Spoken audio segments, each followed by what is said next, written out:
ஊழல் செய்துவிட்டு சிறையில் இருந்து வந்தால் அவர்கள் தியாகிகளாக மாறிவிடுகிறார்கள். இன்னைக்கு காலையில பாத்தீங்கன்னா செல்ஃபி எடுக்கிறாங்களாம் அவர் கூட. எங்க போய் சொல்றது இத?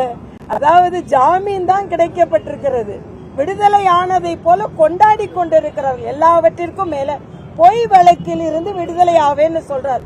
யார சொல்றார்? செந்தில் பாலாஜி. பொய் வழக்கு போட்டது அப்ப தமிழக முதலமைச்சர்னு சொல்றாரா?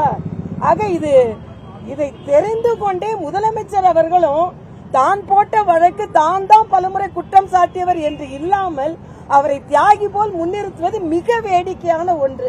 அது மட்டுமல்ல, இன்று பிரதமரை முதல்வர் அவர்கள் சந்தித்திருக்கிறார்கள்.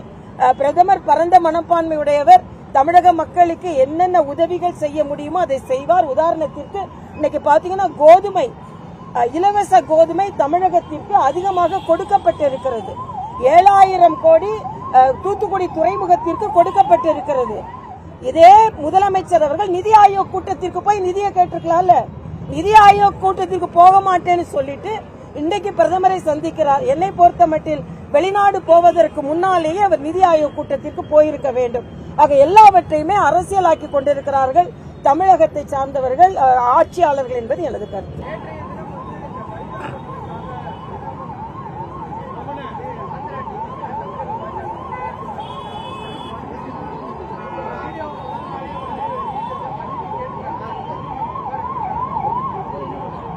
இல்ல, அவர்கள்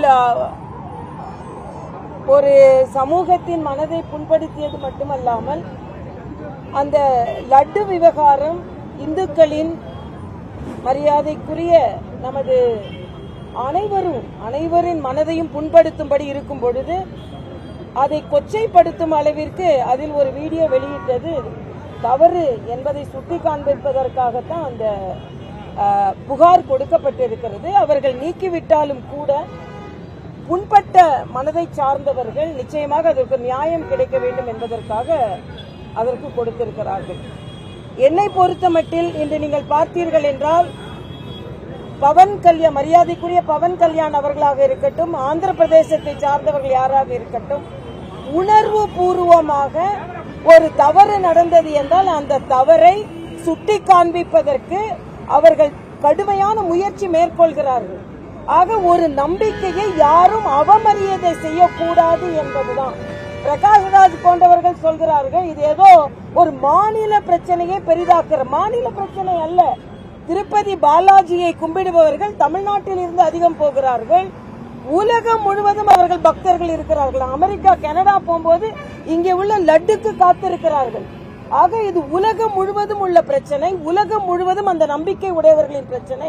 ஆக இது ஒரு மாநில பிரச்சனையாக சுருக்கிவிட முடியாது. அதே போல இன்றைய காலகட்டத்தில் தமிழகத்தை பொறுத்த மட்டில் இந்த நம்பிக்கை உள்ளவர்களை இடர்வதும் என்பதும் சரியாக இருக்காது. அண்ணன் ஸ்டாலின் போன்றவர்கள் தீபாவளிக்கோ விநாயகர் சதுர்த்திக்கோ ஒரு வாழ்த்து சொல்ல மறுக்கிறார்கள். ஆனால் அதே இது ஆந்திராவில் பாருங்கள், தங்களுக்கு வாக்களித்த மக்களின் உணர்வுகளை அவர்கள் பிரதிபலிக்கிறார்கள். ஆக தனக்கு வாக்களித்தவர்களில் பெரும்பான்மையான மக்கள் இந்த நம்பிக்கை சார்ந்தவர்களாக இருக்கிறார்கள் என்றால் அதற்கு மதிப்பு கொடுக்க வேண்டியது ஆட்சியாளர்களின் கடமை. ஆக தனக்கு இருக்கின்ற நம்பிக்கை ஒன்று, அதே போல மற்றவர்களின் நம்பிக்கையும் அந்த மதிக்கிறேன் என்பதற்காகத்தான் சகோதரர் பவன் கல்யாண் போன்றவர்கள் அவர்கள் தான் விரதம் இருக்கிறார்கள். இன்று தமிழகத்தை பொறுத்த மட்டில் எந்த உணர்வும் எதுவும் பிரச்சனை இல்லை.